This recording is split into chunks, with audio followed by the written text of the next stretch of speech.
ॐ अज्ञानतिमिरान्धस्य ज्ञानाञ्जनाशलाकया चक्षुरुन्मिलितं येन तस्मै श्रीगुरवे नमः।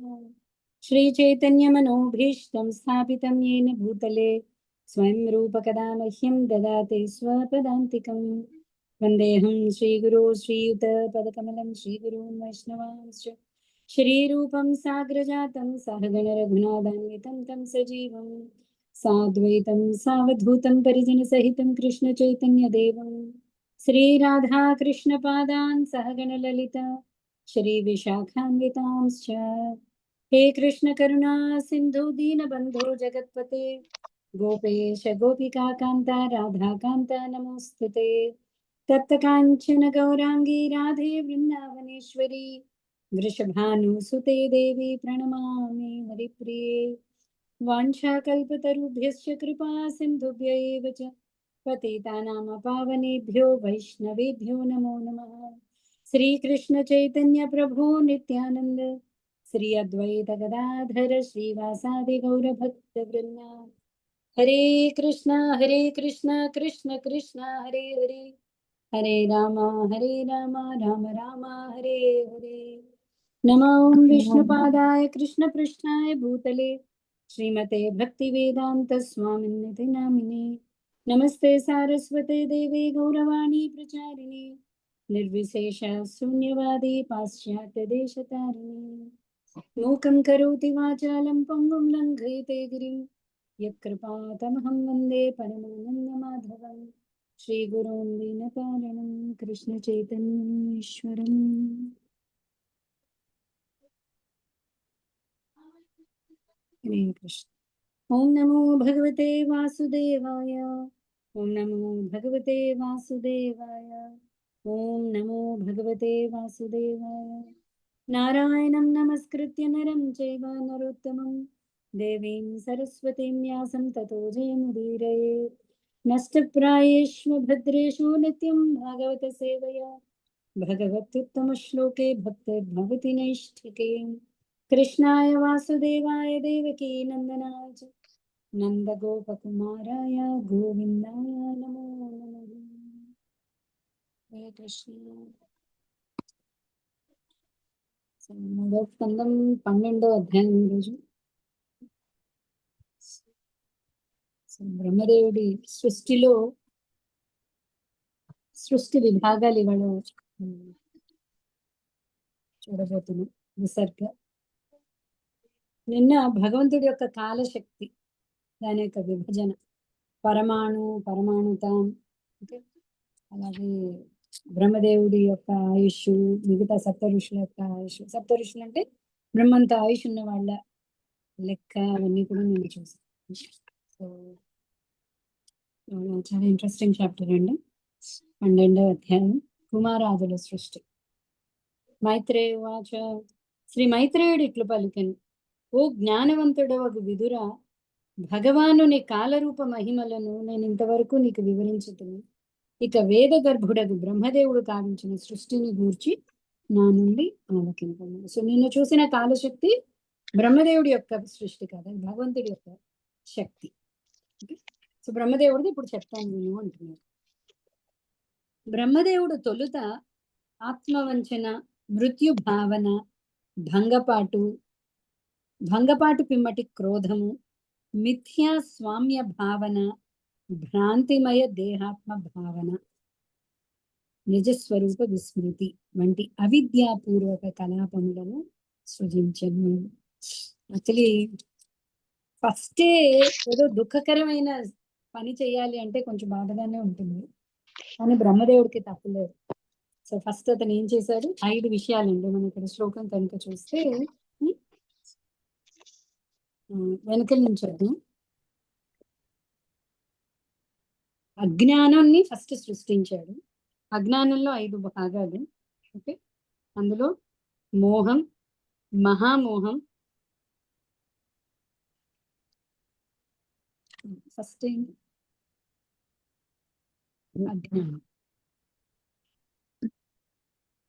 అజ్ఞానం, మోహం, మహామోహం, తామిశ్రం అంధతామిశ్రం. ఇంకొకటి పోయిందో సరిపోయింది కదా. అజ్ఞానం, మోహం, మహామోహం, తామిశ్రం, అంధతామిశ్రం. సో తొలుత ఆత్మవంచన, మృత్యు భావన, భంగపాటు పిమ్మటి మిథ్యా స్వామ్య భావన, భ్రాంతిమయ దేహాత్మ భావన, నిజ స్వరూప విస్మృతి. సో నేను లాస్ట్ లో కొంచెం డిస్కస్ చేసాం. సో ఫస్ట్ ఏంటి,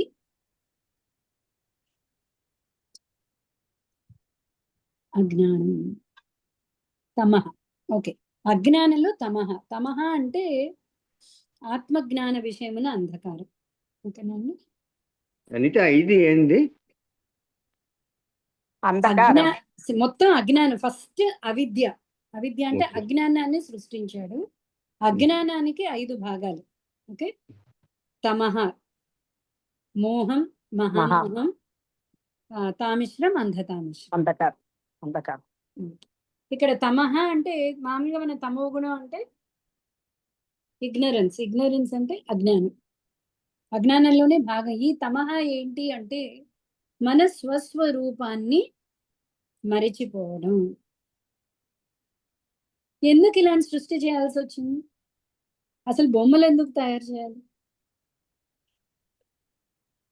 పిల్లవాడు ఆడుకోవాలి అంటున్నాడు కాబట్టి బొమ్మలు తయారు చేయాలి కదా. వాడికి మొండిక ఇస్తున్నాడు, బొమ్మలు కావాలి, నేను ఆడుకోవాలి, నా అంతటా నేను అన్నీ చేసుకోవాలి. సో వాడి కోసమని బొమ్మ సృష్టించబడింది. అలాగే సో ఈ భౌతిక సృష్టి ఎవరి కోసం? ఎవరైతే భగవంతుడి నుంచి సెపరేట్ గా స్వతంత్రంగా భోగలాలస ఎవరికైతే ఉందో వాళ్ళ కోసమని సృష్టించబడింది. ఇది ఫస్ట్ మనం గుర్తుపెట్టుకోవాల్సిన పని. లేకపోతే ముందే మొదలు పెడతాం. అసలు ఈ భగవంతుడు సృష్టి చేయడం వల్ల ప్రాబ్లం వచ్చింది. భగవంతుడు సృష్టి ఎందుకు చేశాడు? మన కోసమని చేశాడు. మనలాంటి జీవులు ఎవరైతే భోగలాలసం ఉందో, భగవంతుడికి సేవ కింద కాకుండా స్వతంత్రంగా భోగలాలసం ఉందో వాటి కోసమని ఇలా అనేలేదండి. చిటిక వేస్తేనే అయినట్టు పని. కానీ ఎంత సృష్టి జరిగిందో మనం చూసాం. అనేక విశ్వాలు ఈ అనేక జీవుల కోసం సృష్టించాలి. సో ఇప్పుడు లోపల ఏం చేయాలి? ఫస్ట్ తన సచ్చిదానంద రూపం అనేది మరిచిపోవడం. సో దాన్ని తమః. సో ఫస్ట్ అజ్ఞానంలో ఫస్ట్ ఏంటి? తమః. తమః అంటే తన స్వరూపాన్ని మరిచిపోవడం. ఓకే, దీన్ని ఆత్మవంచన అని ట్రాన్స్లేట్ చేశారు. ఆత్మవంచన అంటే ఆత్మస్వరూపాన్ని పక్కన పెట్టేశారు. ఓకే, నెక్స్ట్ మోహం. సో ఇది నేను నా సచ్చిదానంద రూపాన్ని మరిచిపోయాను. అయితే ఇప్పుడు నేనేంటి అన్నది మోహం. సో నన్ను నేను అసత్యంతో పోల్చుకోవడాన్ని మోహము అని. సో ఫస్ట్ తమః, తమస్సు అంటే మన అసలు పొజిషన్ని మర్చిపోవడం. రెండోది మోహం అంటే అసత్యమైన దాన్ని సత్యం అనుకోవడం. నేను నిజంగానే ఈ వంటింట్లో నేను రాణిని, ఇప్పుడు నా ఆధ్వర్యంలో ఈ వంట జరగబోతుంది అని పాప అనుకుంటుంది కదా. తను యాక్చువల్లీ ఒక తల్లి కూతురు తను ఆడుకోవడానికి వచ్చింది అని ఫస్ట్ మర్చిపోవాలి. తర్వాత నేనే దీనికి అధిపతిని. సో నేను ఇక్కడ ఒక తల్లి రోలు, స్త్రీ రోలు, ఏదో ఒకటి, నేను ఇక్కడ ఈ వంట సామ్రాజ్యానికి నేను అధిపతిని అని అవడానికి. సో అలాగా జీవుడు మోహంలోకి వెళ్తాడు. ఫస్ట్ స్వరూపాన్ని మర్చిపోవడం, రెండోది సత్యం. నెక్స్ట్ మహామోహం. ఈ మహామోహం ఏంటంటే, మోహం ఏంటి? నేను ఫలానా అనుకోవడం. మహామోహం ఏంటంటే నాకు సంబంధించిందంతా నాది. సో ఇప్పుడు బొమ్మలన్నిటికీ నేనే, నావి ఇవన్నీ. అర్థమైందా? సో స్వరూపాన్ని మర్చిపోవడం, నేను ఫలానా అని అనుకోవడం, నాకు సంబంధించిందంతా నాది అనుకోవడం, అది మహామోహం. అయితే యాక్చువల్లీ అన్ని మనకు సంబంధించినవి కావు. ఎవరికి సంబంధించినవి? భగవంతునికి. భోక్తారాం యజ్ఞోపసాం సర్వలోక మహేశ్వరం. అన్ని లోకాలకు కూడా నేనే అధిపతి అంటున్నాను. కానీ ఇక్కడ మనం ఏమనుకుంటున్నాం, ఇవన్నీ నావి అనుకుంటున్నాం. సో ఎప్పుడైతే ఇంకొకళ్ళు వచ్చినా సరే, లేదా ఎవరైనా ఇది నీది కాదు నాది అన్నారనుకోండి, అప్పుడు తామిశ్రం. తామిశ్రం అంటే క్రోధం వస్తుంది, కోపం వస్తుంది. సో ఈ తామిశ్రాన్ని సృష్టించాడు.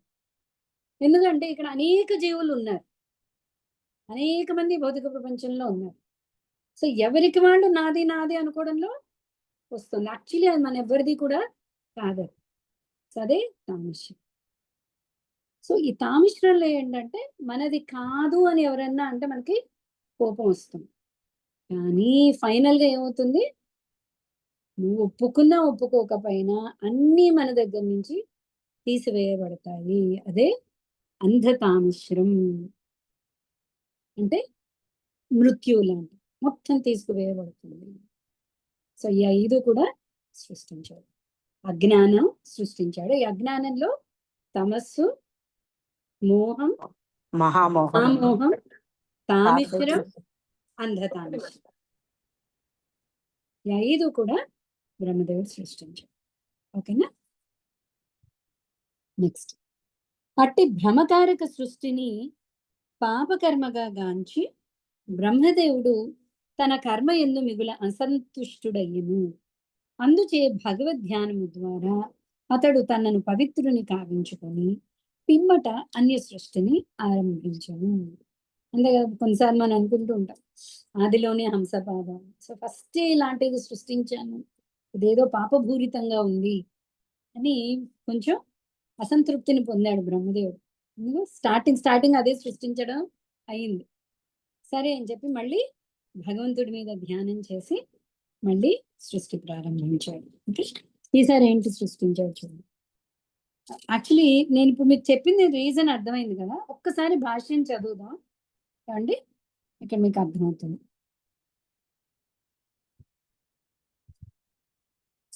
సెకండ్ దాని భాష్యం చదువుతుంది. వివిధ రకములకు జీవజాతుల యందు జీవుల నిజముగు సృష్టికి పూర్వము భౌతిక జగమున బద్ధజీవుడు జీవించవలసి వచ్చు పరిస్థితులు బ్రహ్మదేవునిచే సృజింపబడను. జీవుడు తన నిజస్వరూపమును మరువనిదే భౌతిక జీవన పరిస్థితులలో జీవించుట సాధ్యపడదు. కనుకనే భౌతిక అస్తిత్వపు మొట్టమొదటి స్థితి జీవుని నిజస్వరూప విస్మృతియే. సో ఫస్ట్ తన నిజస్వరూపాన్ని, విస్మృతి అంటే ఏంటండి, మరిచిపోవడం. అదే తమస్సు. నిజస్వరూపమును మరచినప్పుడు మనుషుడు నిక్కముగా మృత్యు భయమును పొందును. ఎందుకంటే తన సత్తని మరిచిపోయాడు. సో వెంటనే మన లాస్ట్ అంధతామిశ్రం గురించి మాట్లాడతాను, వెంటనే భయం అనేది వస్తుంది. నేను నిత్యం అని నేను మర్చిపోయాను, సో నాకేంటి, మృత్యు భయం. విశుద్ధాత్మ మరణరహితమును జన్మరహితమును అయినప్పటికీ ఆ మృత్యు భయాన్ని పొందు. భౌతిక ప్రకృతితో ఈ మిథ్యా తాదాత్మ్యమే ఉన్నత నియామకపు ఏర్పాటుచే ఒసగబడిన విషయముల ఎడ మిథ్యా స్వామ్యమునకు కారణమై ఉన్నవి. శాంతిమయ జీవనము మరియు బద్ధ జీవనమునందు ఆత్మానుభవ విషయక ధర్మ నిర్వహణము కొరకే జీవునకు సమస్త భౌతిక వనరులు ఒసగబడినవి. సో ఇవన్నీ కూడా ఎందుకు ఇచ్చారు, నువ్వు నిత్యము ఈ భ్రమలో ఉండిపోతావని కాదు. ఇవన్నీ ఇందులో నువ్వు జీవించే కొద్దీ నీకు అసత్యాన్ని నువ్వు తెలుసుకోవాలి, సత్యం వైపుకి నువ్వు వెళ్ళాలి. సో యాక్చువల్లీ పరిస్థితులన్నీ కూడా ఆ వైపుకే తీసుకెళ్తాయి. ఎందుకంటే భగవంతుడు అంటే ఉంటే అసలు కష్టం ఎందుకుంది, అసలు దుఃఖం ఎందుకుంది, ఎందుకు దుఃఖమయ పూరితాన్ని మనం ఎంచుకుని ఇక్కడికి వచ్చాము. కానీ భగవంతుడి కృప వల్ల ఏమవుతుందంటే దుఃఖమయ జీవనం మనకి, మనలో ఉన్న ఏంటంటే ఆ భోగ లాలసని తగ్గించి తిరిగి భగవంతుడి వైపుకి మళ్ళేలా చేస్తాం. అందుకనే భగవంతుడు అజ్ఞానం సృష్టించి వదిలేయలేదు. నేను చాలాసార్లు చెప్తున్న విషయం. అజ్ఞానంతో పాటు ఏం సృష్టించాడు, మోహము. అజ్ఞానంతో పాటు ఏం సృష్టించాడు, జ్ఞానాన్ని ఇచ్చే శాస్త్రాలను సృష్టించాడు. వేదాలు, శాస్త్రాలు, ఆచార్యులు, భక్తులు, ఇంతమందిని పంపిస్తూనే ఉంటాడు. మధ్యలో మనం వెళ్ళి ఆడుకుంటుంటే ఎంతసేపు ఆడతావమ్మా, ఆకలేస్తుంది రా అంటాం పిల్లలు. వాళ్ళు రారు. మనం వెళ్తాం, లేదా ఇంకెవరినైనా పంపిస్తాం. సో భగవంతుడు స్వయంగా కొన్నిసార్లు వస్తాడు మనకి గుర్తు చేయడానికి, లీలల్ని చేస్తాడు, ఆచార్యుల్ని పంపిస్తాడు, భక్తుల్ని పంపిస్తాడు. అయినా కూడా మనం విముఖత, మనం వినే పరిస్థితుల్లో ఆడుకుంటూనే ఉన్నాం. ఈ ఆడుకోవడంలో దెబ్బలు తగులుతున్నా, ఏడుస్తున్నా, అయినా కూడా మొహం ఇటు పక్కకి తిప్పట్లేదు. ఓకే, సో శాంతిమయ జీవనము మరియు బద్ధ జీవనము నందు ఆత్మానుభవ విషయక ధర్మ నిర్వహణము కొరకే జీవనకు సమస్త భౌతిక వనరులు ఒసగబడినవి. కానీ మిథ్యా తాదాత్మ్య కారణమున బద్ధజీవుడు భగవదాస్తిపై మిథ్యా స్వామ్య భావనచే చిక్కుబడును. సో నేను ఇది అనగానే భగవంతుడిదైన ఇది నాది, దాన్నే మనం ఏమన్నా మహామోహం. Okay, so మహామోహంలోకి చిక్కుబడిపోతుంది. సాక్షాత్తు బ్రహ్మదేవుడే దేవదేవుని సృష్టి అని, జీవులను భౌతిక అస్తిత్వమున బద్ధమునర్చున్నటువంటి 5 విధములకు తమస్సులు బ్రహ్మదేవుని సృష్టులని ఈ శ్లోకము ద్వారా విదితమగుచున్నది. కనుక జీవుడు పరమాత్మునితో సమానమని తలచుట కేవలము హాస్యాస్పదము. ఇచ్చట పేర్కొనబడినట్లు తమస్సు 5 రకములుగా ఉన్నదని పతంజలి సైతము అంగీకరించను. సో అనేక శాస్త్రాలు చూసినా కూడా మీకు 5 విషయాలు మెన్షన్ చేశారు. ఇక్కడ నేను యాక్చువల్లీ చదవాలనుకున్నది, ఓకే ఇది కూడా చదవాలండి, థర్డ్ది భాష్యం కూడా ఇంపార్టెంట్. వివిధ రకములకు అజ్ఞాన ప్రభావములను తాను సృష్టించును, అట్టి కృతజ్ఞత రహిత కర్మను నిర్వహించుటలో బ్రహ్మదేవునకు సంతుష్టి కలగలేదు. కానీ అదే తమకు కావలనని బద్ధజీవులలో అధిక శాతము కోరి ఉన్నందున అతడు దానిని ఒనర్చవలసి వచ్చింది. ఎల్లరి హృదయములందు తాను నిలిచి ఉన్నానని మరియు స్మృతికి లేదా విస్మృతికి ఎల్లరికీ తోడ్పడుచున్నానని శ్రీకృష్ణ భగవానుడు భగవద్గీత ఎందు పలికి ఉన్నాడు. 15:15 ఏంటండి? అందరికి చాలా మంది 15th చాప్టర్ వచ్చు.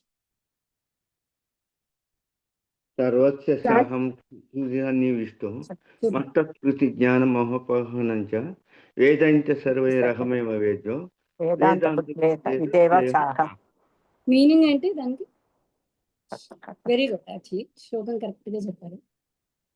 మీనింగ్ సర్వస్య సర్వస్య చ అహం హృది సన్నివిష్ట, అందరి హృదయంలో నేను నివసిస్తున్నాను. మత్తః స్మృతిర్ జ్ఞానం అపోహనం. మత్త స్మృతి జ్ఞానం, మత్తః అంటే నా నుంచే, స్మృతి జ్ఞానం అపోహనం. స్మృతి అంటే గుర్తుపెట్టుకోవడం, జ్ఞానం, అపోహనం అంటే భ్రమ, మర్చిపోవడం ఏదైనా సరే.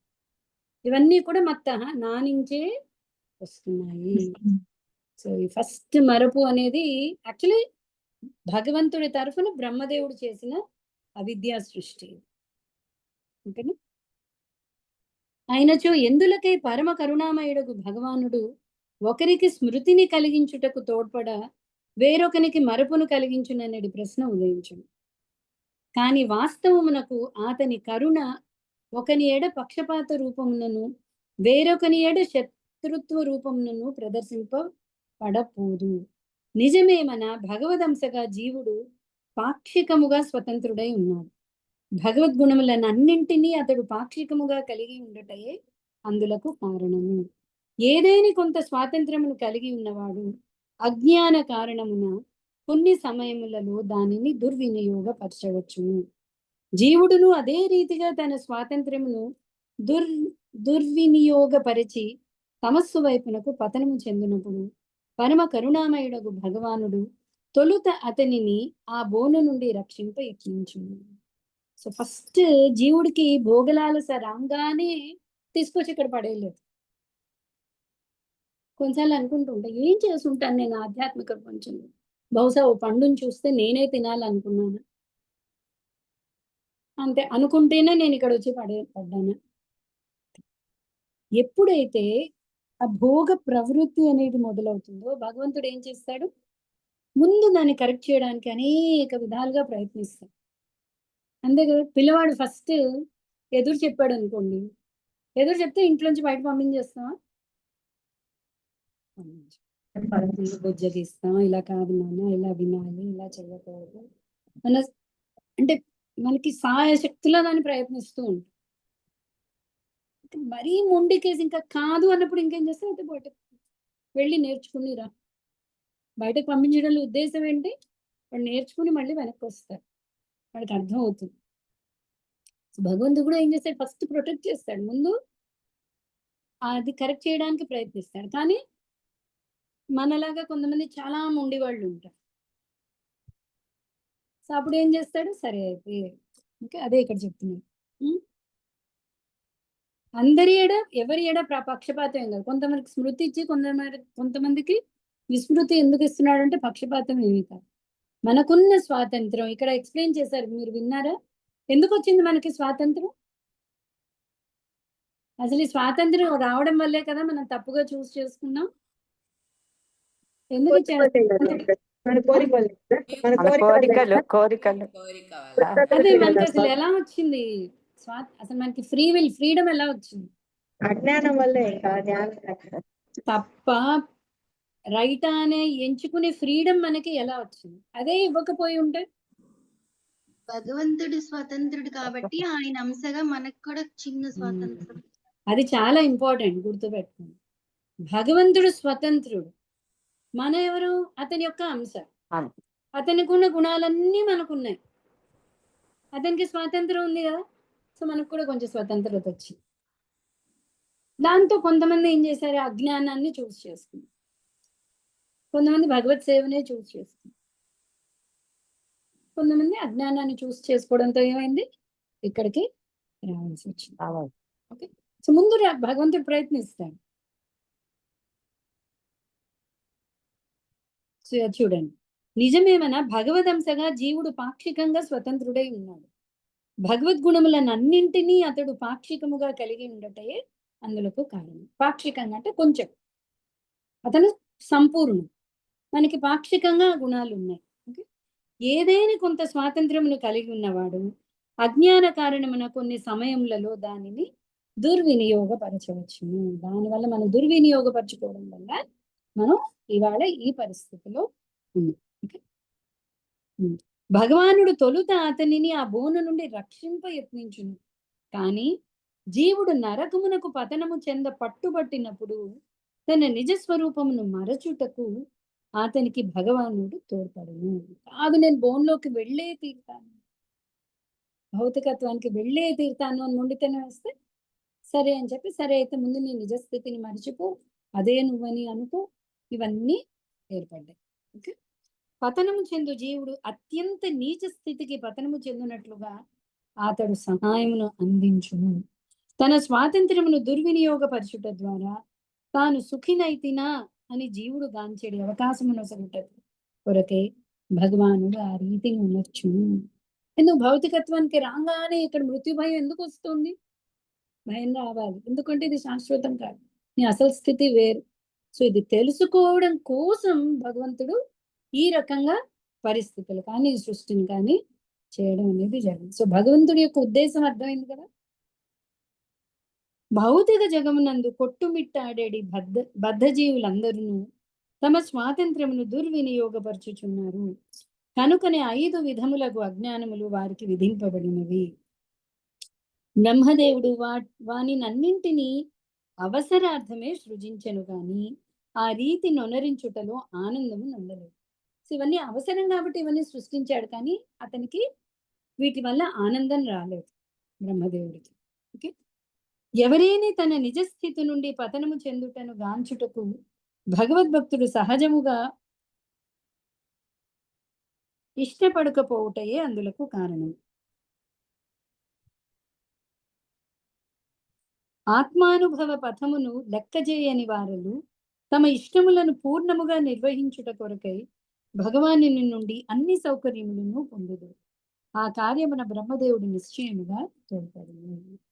బ్రహ్మదేవుడు భగవంతుడి సృష్టి యొక్క ఉద్దేశం, ఆ సృష్టిని సేవ కింద తీసుకుని ఇప్పుడు బ్రహ్మదేవుడు ఎందుకు ఈ అజ్ఞానాన్ని, 5 తమస్సులని, 5 అజ్ఞానాన్ని ఎందుకు సృష్టించాడు అనేది మనకు అర్థమైంది కదండి. ఎవరికైనా డౌట్ ఉందా ఇక్కడి వరకు?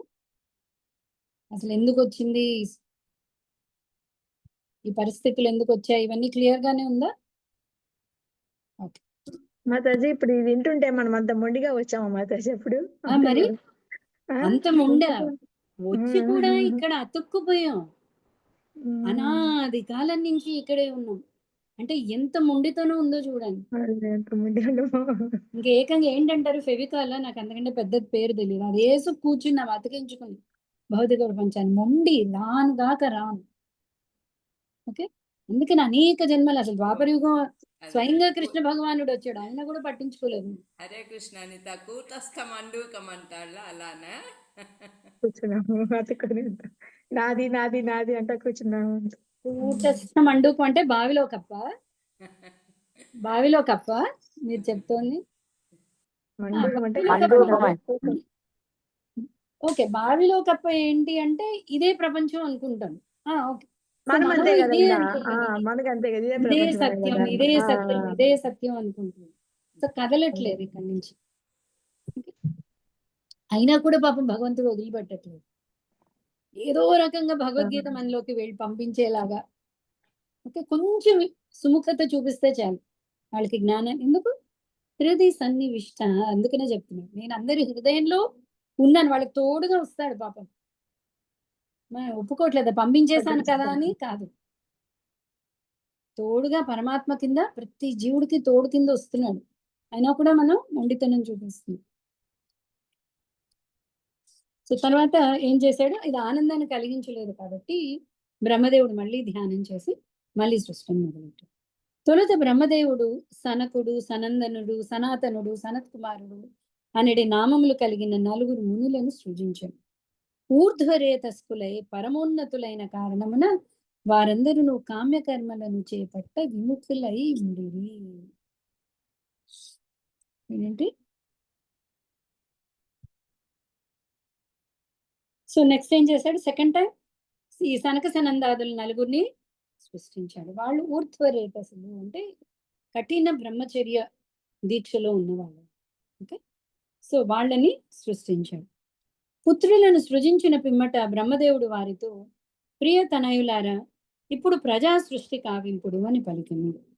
కానీ వాసుదేవానురక్తులైన కారణమున వారు మోక్షమునడే లక్ష్యమును కలిగి ఉండిరి. అందుచే వారు తమ అసమ్మతిని తెలియజేశారు. అసలు భగవంతుడు ఎందుకు బ్రహ్మదేవుడు ఎందుకు చేస్తున్నాడు ఈ సృష్టి? ఇప్పుడు జీవరాశులు అన్నిటి కోసం చూశాడు కదా, ఏదో ఒక క్యాలిక్యులేషన్ పెట్టుకున్నాడు. 84 లక్షల జీవరాశుల్ని క్రియేట్ చేశాడు, లోకాల్ని విభజించాడు. ఇప్పుడు వీటన్నిటినీ ఇప్పుడు దేహాలతో నింపాలి. ఆ జీవులన్నిటికీ దేహాలనిచ్చి ఇక్కడ నింపాలి. నింపాలి అంటే సృష్టి ఏమంటారు, ప్రజా సృష్టి జరగాలి. సో అందుకనే ఫస్ట్ సనక సనందాదుల్ని సృష్టించాడు. సో పిలిచి చెప్పాడు, మీరు ఇంకా ఈ ముల్లోకాలని, ఈ 14 లోకాలని నింపండి, ప్రజా సృష్టి చెయ్యండి. కానీ వాళ్ళేంటి, ఈ శ్లోకంలో చూడండి, వాళ్ళు వాసుదేవ పరాయణ, వాళ్ళు వాసుదేవ పరాయణ అంటే పరమ జ్ఞానులు. వాళ్ళకి ఈ సంసారంలోకి దిగడం వాళ్ళకి ఇష్టం లేదు. సో వాళ్ళు ఏమన్నారు, వాళ్ళు ఒక చిన్న సందేహం. చెప్పండి. ఇప్పుడు బ్రహ్మదేవుడు సనక సనందాదుల్ని సృష్టించి దేవసేవ చేయమన్నారు, పాలించమన్నారు. అది రిఫ్యూజ్ చేయడం అనేది కరెక్ట్ ఎలా అవుతుంది? సుపీరియర్ డిజైర్ వచ్చి వాసుదేవుడితో క్లోజ్నెస్ కావాలని. కానీ 2 రకాలుగా నాకు అర్థమైంది మీ క్వశ్చన్. ఓకే, 2 రకాలుగా భగవత్ సేవ జరుగుతుంది. అందుకే జ్ఞాన మార్గం, భక్తి మార్గం 2 ఉన్నాయి. జ్ఞాన మార్గం వాళ్ళు ఏంటి అంటే, నేను ఇవేవి చెయ్యను, ఎందుకు అంటే కర్మ చేసినా కూడా కర్మ యొక్క ఉద్దేశం కర్మ భోగలాలస విడిచిపెట్టడం. విడిచిపెట్టి ఎంత మినిమమో అంతే చేయాలి. అందుకనే గృహస్థాశ్రమం గొప్పదా, సన్యాసాశ్రమం గొప్పదా చెప్పలేం. గృహస్థాశ్రమం వాళ్ళు కూడా ఫైనల్ గా సన్యాసాశ్రమానికే రావాలి. కర్మ కర్మ ఆచరిస్తున్నప్పుడు సైకిలే అది కదా. సో మీరు సైకిలే అది. చెప్తున్నది సైకిలే. జన్మ సిద్ధాంతం వచ్చి గృహస్థాశ్రమం తర్వాత సన్యాసాశ్రమం తీసుకోవచ్చు. అది కరెక్ట్ స్టైల్, కరెక్ట్ సీక్వెన్స్. పుట్టంగానే సన్యాసుల్లో కలిసిపోతాం అనేది కరెక్ట్ అనా? ఇదే మనకి భగవద్గీతలో క్లియర్ చేస్తాడు కృష్ణుడు. అర్జునుడు నేను సన్యాసం చేస్తాను, నేను నా డ్యూటీ చెయ్యను అన్నాడు. కృష్ణుడు ఏమన్నాడు, కాదు నువ్వు యుద్ధం చెయ్యాలి అన్నాడు. అవును, సో ఇన్ని ఈ లెక్కన దానికోసం కాబట్టి. వినండి, మీ క్వశ్చన్ అర్థమైంది నాకు. సో ఇప్పుడు కర్మయోగం గొప్ప, జ్ఞానయోగం గొప్ప? కర్మయోగమే కర్మయోగమే కర్మయోగమే గొప్ప. కర్మ కర్మయోగం చేయాలి. గొప్ప. పచ్చని ఖర్చాను అదే. కర్మయోగమే. కర్మయోగం చేస్తూ యొక్క ఫలితాన్ని కృష్ణుడికి వదిలిపెట్టారు. మనం యాక్చువల్లీ అన్ని క్లాసుల్లో మళ్ళీ ఫస్ట్ నుంచి మొదలు పెడుతుంది. Okay, that's okay, still it is okay. Actually మొదలు పెట్టుకోవాలి. ఎందుకు అంటే మళ్ళీ మళ్ళీ మనకి ఈ డౌట్ క్లియర్ చేసుకోవాలి, మళ్ళీ వస్తూనే ఉంటుంది. చాలా చక్కటి క్వశ్చన్. ఓకే, యాక్చువల్లీ మీరు చెప్పిన ఆన్సర్ కూడా ఇంకా కరెక్ట్ గా రాలేదు. కర్మయోగం కరెక్ట్ అని కొంతమంది అన్నారు, నేను కాదు అంటున్నాను. ప్రథమ ఇది మన- కర్తవ్యం అదే కదా అంటున్నా. చాలా ఇంపార్టెంట్ టాపిక్ నాన్న. Actually thank you for raising this question. Okay, so కర్మయోగము అంటే కర్మయోగంలో కరెక్ట్గా అర్థం చేసుకోండి. నాకు భోగ వృత్తి ఉంది, ప్రవృత్తి ఉంది. నా భోగం తీర్చుకోవడం కోసం నేను ఒక కర్మని ఎంచుకున్నాను. ఆ కర్మ ద్వారా ఓకే నేను నాకు కావలసింది తీర్చుకుంటూ అది ఉత్తి కర్మ అయింది. కర్మ యోగం అని ఎప్పుడు అంటున్నామంటే ఫైనలీ యోగం కావాలి. యోగం అంటే ఏంటి? భగవంతుడితో కనెక్షన్. కనెక్షన్. సో నేను చేసే కర్మ భగవత్ సేవ కింద చెయ్యాలి యాక్చువల్లీ. కానీ ప్రస్తుతం స్టార్టింగ్ ఏంటుంది, నాకు భోగ ప్రవృత్తి ఉంది. ఇప్పుడు నాకు ఇది చెయ్యాలని ఉంది. ఇప్పుడు కేవలము భగవత్ ప్రీతే అనుకోండి, మనకు కావాల్సింది ఏంటండి? దేహము ఆత్మ కలిపి ఉండడానికి ఎంత కావాలి ఎవరికైనా సరే. కానీ మనం అక్కడితో ఆపుతున్నావా? ఆపట్లేదు. ఎందుకు? మనకు ఇంకా కొన్ని కోరికలు ఉన్నాయి, భోగలాలసత్వం ఉంది, కోరికలు ఉన్నాయి. భగవంతుడు ఏమనట్లేదు, నువ్వు తీర్చుకో, దానికి తగ్గ శ్రమ నువ్వు చెయ్యి, దానికి తగ్గ ఫలితాన్ని నేను ఇస్తూ ఉంటాను, దాంట్లో పాప పుణ్యాలు నువ్వు స్వీకరిస్తూ ఉండు. కానీ ఈ కర్మ చేసే అందుకని ఏం చెప్పాడు అంటే కర్మయోగం, నిష్కామ కర్మ అని తీసుకొచ్చాడు కృష్ణుడు. ఫలితాల్ని ఆశించకుండా లేదా ఫలితాల్ని నాకు అర్పించి నువ్వు చేస్తూ ఉండు. సో ఇలా చేస్తూ ఉండే కొద్దీ మనకు అర్థం అవుతుంది, ఏంటిది ఫలితం మీద నాకు హక్కు లేదు, కానీ నేను కింద మీద పడి చేస్తూనే ఉన్నాను, ఎలాగో అది భగవంతుడిదే. సో ఆ స్థితికి వచ్చినప్పుడు ఏం చేస్తాము? ఎంత అవసరమో అంత కర్మని మనం ఆచరిస్తాం. ఎందుకంటే ఉద్దేశం భగవంతుని చేరుకోవాలి, యోగం మర్చిపోకూడదు. అందుకనే భగవద్గీత అనగానే ఫస్ట్ లో యాక్చువల్లీ అర్జున విషాద యోగం, అక్కడ యోగమే కనిపించదు మనకు అసలు. కానీ అది యోగమే, ఎందుకంటే ఆ విషాదం భగవంతుని కలపడానికి పనికొస్తున్న విషాదం కాబట్టి దాని అర్జున విషాద యోగం అన్నారు. ఓకే, సో కర్మ ద్వారా భగవంతుని చేరుకోవాలి. ఈ రెండిట్లో ఇంపార్టెంట్ ఏంటి? భగవంతుని చేరుకోవడం ఇంపార్టెంట్. దీనికి ఒక మార్గం ఉంది, అదేంటి? కర్మ ద్వారా. జనరల్ గా కర్మ మనం ప్రస్తుతం ఏంటి? భోగలాలస కలిసి ఉంది, కోరికలతో కలిసి ఉంది. ఓకే, యాక్చువల్ ఉద్దేశం ఏంటి? భగవంతుని చేరుకోవాలి. అదే మనం డిస్కస్ చేస్తున్నాం. ఈ భోగలాలస వల్లే మనం అసలు యాక్చువల్లీ ఇక్కడ ఎంటర్ అయ్యాం, లేకపోతే మనకు అసలు అక్కర్లేదు. యాక్చువల్లీ గృహస్థాశ్రమం అక్కర్లేదు. సనక సనందాదులు చేసింది కరెక్టే. ఎందుకు అంటే వాళ్ళు సంభవం వచ్చారు ఈ భౌతిక ప్రపంచానికి, కానీ వాళ్ళకి ఫస్ట్ అవిద్య అజ్ఞానాన్ని సృష్టించాడు కదా బ్రహ్మదేవుడు. సో వెంటనే జ్ఞానాన్ని సృష్టించాడు, తను బాధపడుతున్నాడు కదా. సో ఈ జ్ఞానం వల్ల వాళ్ళకి ఏమైపోయింది? ఓహో ఇది అసలు ఇక్కడికి వస్తే నేను ఇప్పట్లో కదిలేలా లేను. మనతో అదే అయింది. వాళ్ళు పూర్తి జ్ఞానంతో ఉన్నారు. నేను ఈ సేవకి నాకు ఇష్టం లేదు. Choice again.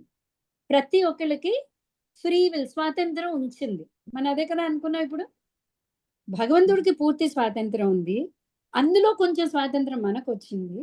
ఇప్పుడు సనక సనందాదులు ఆ స్వాతంత్రాన్ని దేనికి వాడుతున్నారు? స్వామి సేవ. భగవంతుని మేము తిరిగి భగవంతుడి దగ్గరికి వెళ్ళాలి, ఈ భౌతికత్వంతో మాకు వద్దు అని వాళ్ళు చూస్ చేసుకున్నారు.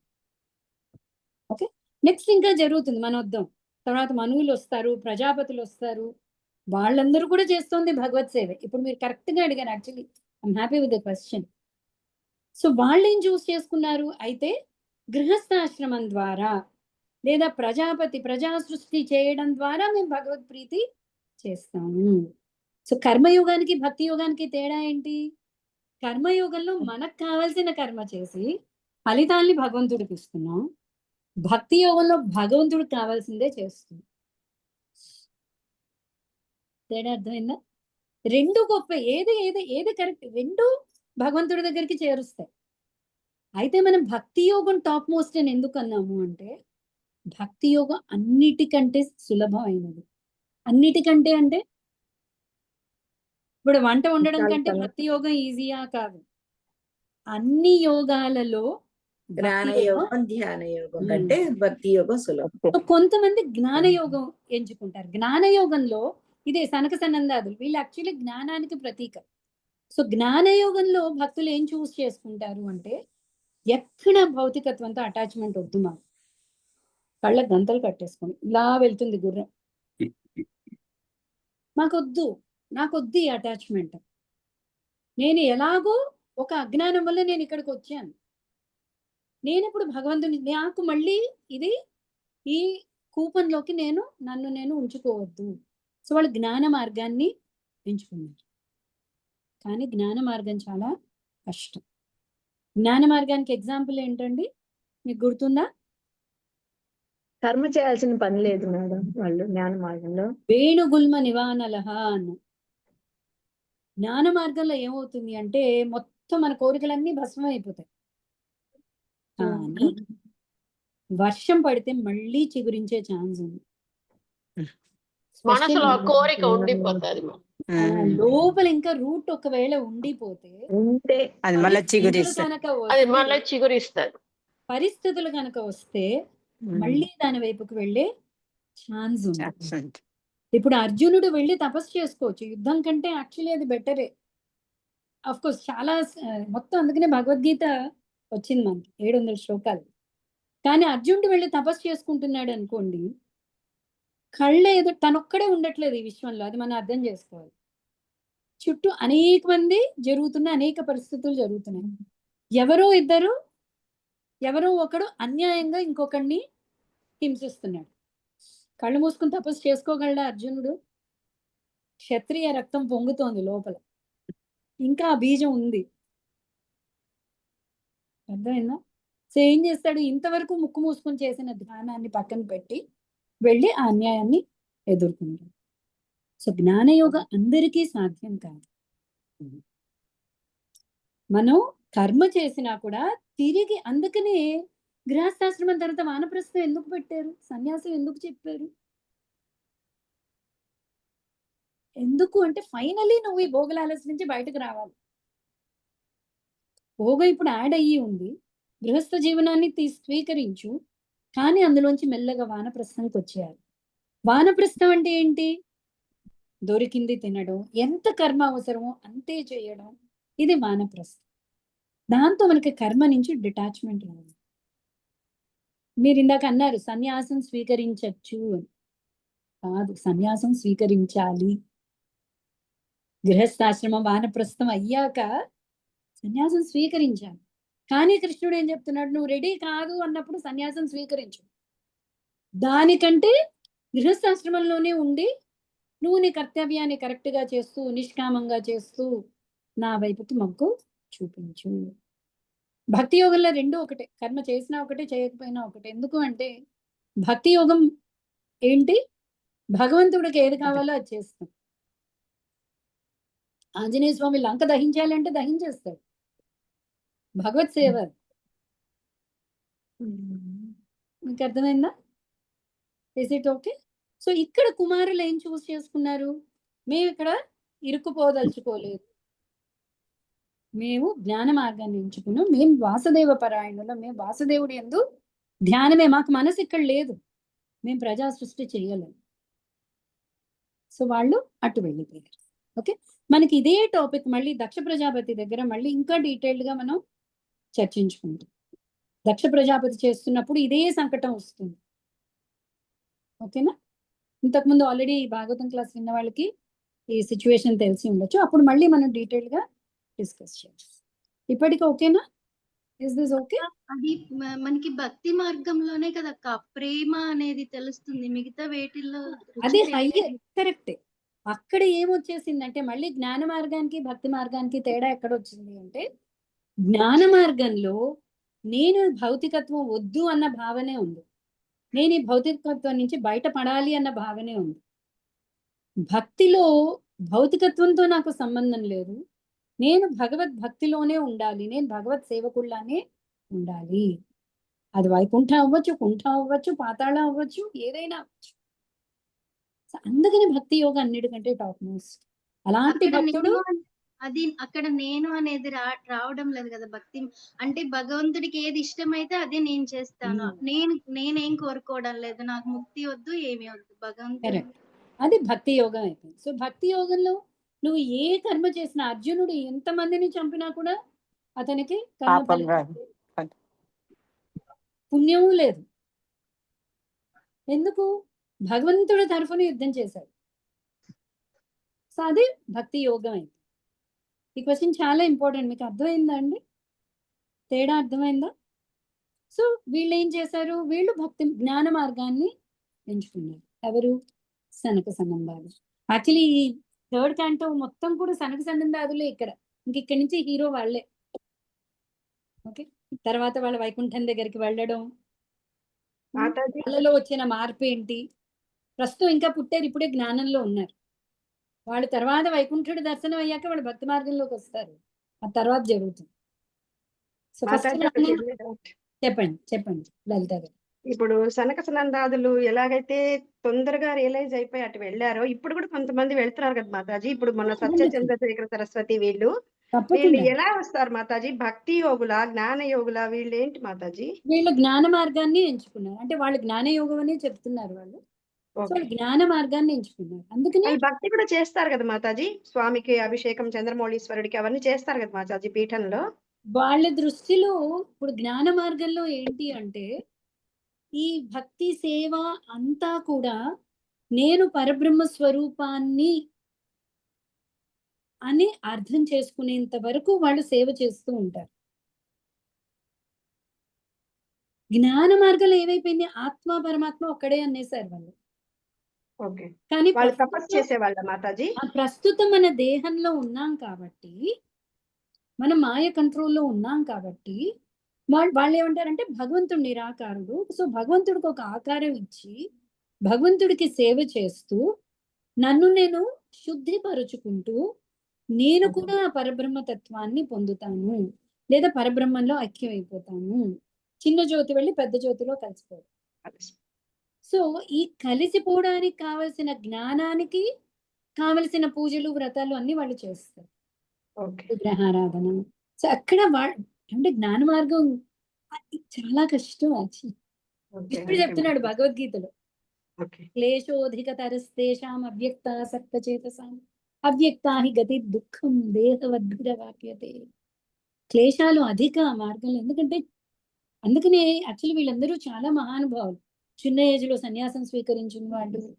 కానీ అందుకనే గురువులు చాలా పరీక్షలు పెడతారు. చిన్న వయసులో అసలు సన్యాసం ఇవ్వరు. ఎందుకంటే ఒకసారి సన్యాసి అయ్యి నువ్వు పతనం చెందడం కంటే నువ్వు గృహస్థాశ్రమాన్ని స్వీకరించు, తప్పు లేదు. భగవంతుడు పెట్టిన సిస్టమ్ అది. కోరికలు ఉన్నాయి, కూడబెట్టుకునే నేచర్ ఉంది, వీళ్ళందరికీ కూడా గృహస్థాశ్రమం తీసుకో. ఆ గృహస్థాశ్రమంలో నువ్వు డిటాచ్మెంట్ ని ప్రాక్టీస్ చేయి. వీళ్ళందరూ మహానుభావులు అండి, అందరికీ కూడా మనం పాదాభివందనం చేయొచ్చు. అయితే చిన్న తేడా ఎక్కడ ఉంది అంటే, నేను భగవత్ సేవకుడని నిత్యము. నేను భగవంతుడు అయ్యేంత వరకు కాదు. భక్తి మార్గంలో ఏంటంటే ముక్తి అయినా కూడా నాకు భక్తే కావాలి. సేవ కింద నేను భగవత్ సేవకుణ్ణే. నేను ఆ భగవంతుడి యొక్క లీలల్లో లీలా ప్రవేశం కావాలి నాకు. భగవంతుడికి నేను అంటే ఏమంటారు, ఒక పరికరం కింద నేను పనిచేయాలి. నేను భగవత్ సేవకుడు అంతే. చాలా సన్న లైన్ తేడా ఆ రెండింటికి. అక్కడే మనం కొంచెం జాగ్రత్తగా ఉండమని ప్రభుపాద వారు ఫస్ట్ నుంచి చెప్తుంది. ఓకేనా? ఓకేనండి. సో వీళ్ళు ఏం చేశారు, మేము వాసుదేవుని మీద ధ్యానానికి వెళ్ళిపోతున్నా, నువ్వు చెప్పింది మేము ప్రజా సృష్టి నేను చెయ్యను. పుత్రులు తన ఆజ్ఞను మన్నింప నిరాకరించినంతటా బ్రహ్మదేవుని మనస్సునందు క్రోధము ఉద్భవించును. దానిని నిగ్రహించుటకు మరియు వ్యక్తము కావింపకుండుటకు అతడు మిగుల యత్నించను. అంతే కదా, ఒక పక్క కోపం వస్తోంది, ఎందుకంటే తను సృష్టి చెయ్యాలి, ఈ వచ్చిన వాళ్ళ వీళ్ళు చెయ్యమంటున్నారు.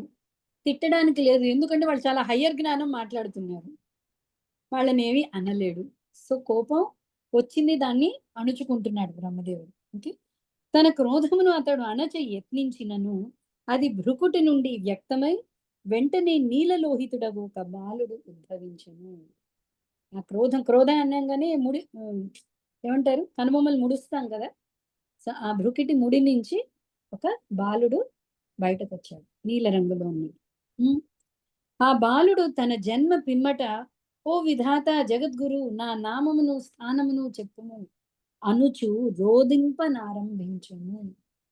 ఆ పిల్లవాడు వస్తూనే ఏం చేశాడు, దగ్గర పిక్చర్ ఉంది కదండి,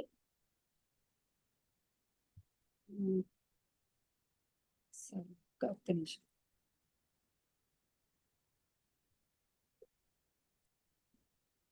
ఏమైంది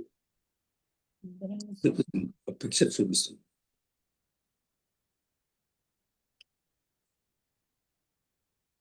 భగవంతుడు భృకుటి నుంచి వచ్చారు. భృకుటి నుంచి వచ్చేది ఉండాలి మన దగ్గర. యా ఉన్నట్టు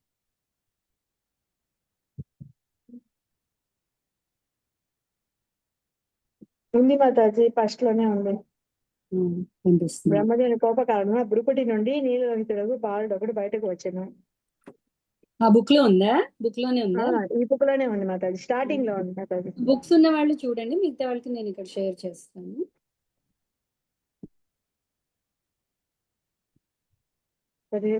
శివుడు. సో వీళ్ళు నలుగురు కుమారులు, వీళ్ళు నిరాకరించడం, బ్రహ్మదేవుడి భృకుటి నుంచి నీలలోహితుడు, నీల రంగులో ఒక పిల్లవాడు వచ్చాడు బయటకి. కనిపిస్తుందా? పైన బ్రహ్మదేవుడి దగ్గర పిల్లవాడు ఉన్నాడు, కనిపిస్తుంది, గాల్లో తేలుతున్నాడు. అంటే భృకుటి నుంచి ఇంకా వస్తున్నాడు ఇప్పుడే. ఓకే, వస్తూనే పిల్లవాడు ఏం చేశాడు, ఏడవడం మొదలెట్టాడు. రోదన, మనం రుదంతం ఎక్కడైనా విన్నారా? రుదంతం వర్డ్ విన్నామండి. అదే కదా, ఇప్పుడే కార్తీక మాసం అయింది కాబట్టి అడుగుతున్నాను.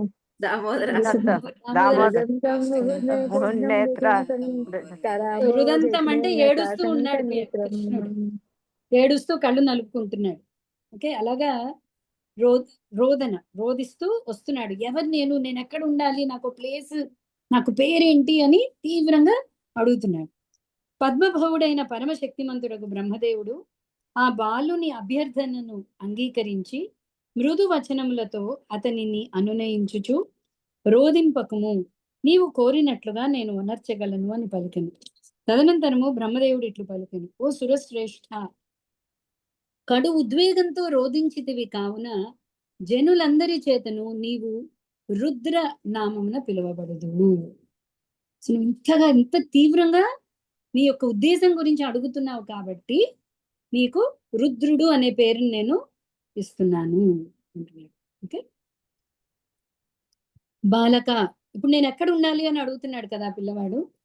హృదయము, ఇంద్రియములు, ప్రాణవాయువు, ఆకాశము, వాయువు, అగ్ని, జలము, భూమి, సూర్యుడు, చంద్రుడు, తపస్సు మొదలగు స్థానములను నీ నివాసంగా ఇది వరకే నేను ఏర్పాటు చేసి ఉంటుంది. ఏడవకు నీకు ఆల్రెడీ నేను నీకు నీ Arrange స్థానం చేయటం. అన్నిటినీ నేను నిశ్చయించి ఉంచాను. వీటన్నిటి ఈ అన్ని ప్లేసుల్లో నువ్వు ఉండగలవు. ఓకే, ఇవి మనకి ఇంకొంచెం ఎక్స్ప్లెనేషన్ అవసరం. ఇది ఒక్కసారి చదువుదాం. ఓకేనండి.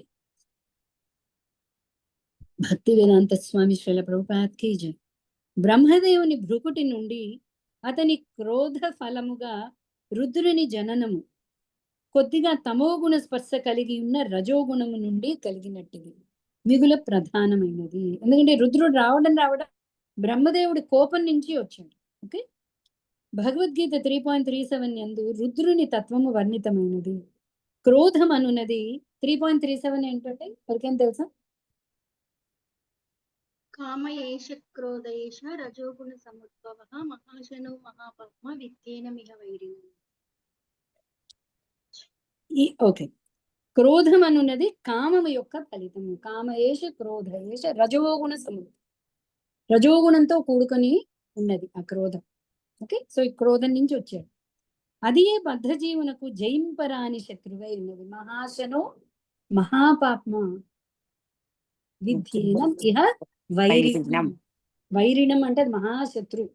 ఓకే, ఈ పరమ పాపమయ శత్రుత్వ రజోగుణమే అహంకారంగా తానే సర్వస్వమని తలచెడి మిథ్యాపూర్వక అహంకార ప్రవృత్తి ప్రదర్శితమగును. పూర్తిగా భౌతిక ప్రకృతి అధీనంలో ఉండే బద్ధజీవుడు చూపెడి అట్టి అహంకార ప్రవృత్తి మూర్ఖమైనదని భగవద్గీత యందు వర్ణింపబడినది. హృదయమందు రుద్రతత్వ ప్రకటమే అహంకార ప్రవృత్తి ఉన్నది. సో రుద్రుడికి ఫస్ట్ స్థానం హృదయం ఇచ్చాడు కదా బ్రహ్మదేవుడు. ఆ హృదయం నుంచే మనకు ఆ అహంకారం మొదలవుతుంది. ఏంటి అహంకారం? నేను అనేది నేను అహంకారం, నేను ఇది అన్న అహంకారం అక్కడి నుంచి మొదలవుతుంది. ఓకే, సో హృదయమందు రుద్రతత్వ ప్రకటమే అహంకార ప్రవృత్తి ఉన్నది. ఆ హృదయమందే క్రోధము ఉత్పన్నమగును. ఆ రీతిని క్రోధము హృదయమందు ఉత్పన్నమై వివిధ ఇంద్రియముల ద్వారా ప్రకటమగుచుండును. క్రోధం రాగానే ఏం చేస్తాం?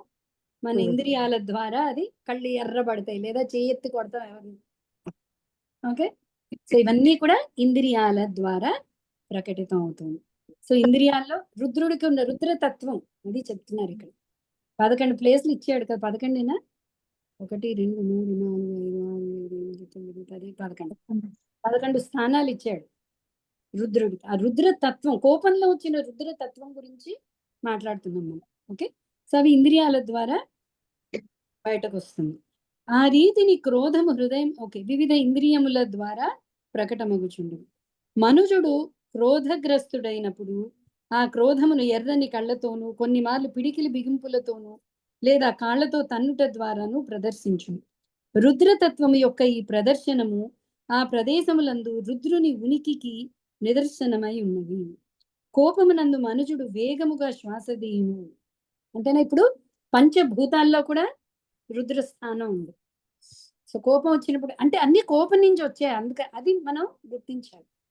ఎవరైనా కోపం వస్తే శ్వాస అంటే చాలా స్పీడ్ గా వస్తుంది అనమాట, ఉద్రేకం. ఓకే, బ్లడ్ ప్రెషర్ ఎక్కుతుంది, బీపీ వస్తుంది. కరెక్ట్. ఆ విధంగా రుద్రుడు ప్రాణవాయువునందును ప్రాతినిధ్యము కలిగి ఉన్నాడు. ఆకాశము దట్టంగా మేఘావృతమై క్రోధముతో గర్జించినప్పుడు, వాయువు ప్రచండంగా వీచినప్పుడు రుద్రతత్వము ప్రకటమగును. అందుకే ఇవన్నీ కూడా లయతత్వం. ప్రళయం కోపం వస్తే తప్ప లయం అవ్వదు. దేన్నైనా శాంతంగా ఉన్నప్పుడు నాశనం చేయడం అవుతుందా? అవ్వదు. కోపం రావాలి, క్రోధం రావాలి. అందుకని అందుకని మన వెంటనే ఇదంతా కూడా భగవంతుడి యొక్క రూపం. మీకు అర్థమవుతుందా?